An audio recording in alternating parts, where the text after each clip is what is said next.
તો હાલ સૌથી મોટા સમાચાર પ્રાપ્ત થયા છે। ભારતે પાકિસ્તાનનું માનવ રહિત ડ્રોન તોડી પાડ્યું છે। બિકાનેર બોર્ડર પર વાયુસેનાની કામગીરી જોવા મળી રહી છે। સવારે 11:30 વાગે આ ઘટના ઘટી હતી। જો કે એરફોર્સે શંકાસ્પદ ડ્રોનને તોડી પાડ્યું હતું અને ત્યારબાદ તપાસ કરતા માલુમ પડ્યું હતું કે આ એક પાકિસ્તાની ડ્રોન છે।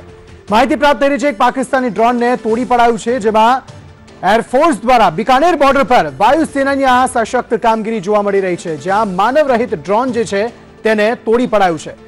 એક તરફ અભિનંદન વર્ધમાનના પરત આવ્યા બાદ એવી શક્યતાઓ જોવા મળી રહી હતી કે પાકિસ્તાન હવે કોઈ ભૂલ ફરી એકવાર નહીં કરે, પરંતુ ચોક્કસપણે ફરી એકવાર પાકિસ્તાનની નાપાક હરકત સામે આવી છે।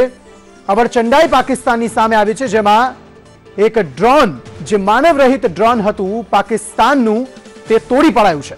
બિકાનેર બોર્ડર પર વાયુસેનાએ આ સશક્ત કામગીરી કરતા સવારે 11:30 વાગે આ ઘટના ઘટી હતી। એરફોર્સે શંકાસ્પદ ડ્રોનને પહેલા તો તોડી પાડ્યું અને ત્યારબાદ તપાસ કરતા માલુમ પડ્યું કે આ પાકિસ્તાની સીમા તરફથી આવેલું ડ્રોન છે। હવે ચોક્કસપણે આ મામલે પણ તપાસ તો થશે જ, પરંતુ તે પહેલા આ દ્રશ્યો આપ જોઈ લો। આ છે તે ડ્રોન જે બિકાનેર બોર્ડર પર વાયુસેના દ્વારા તોડી પાડવામાં આવ્યું હતું।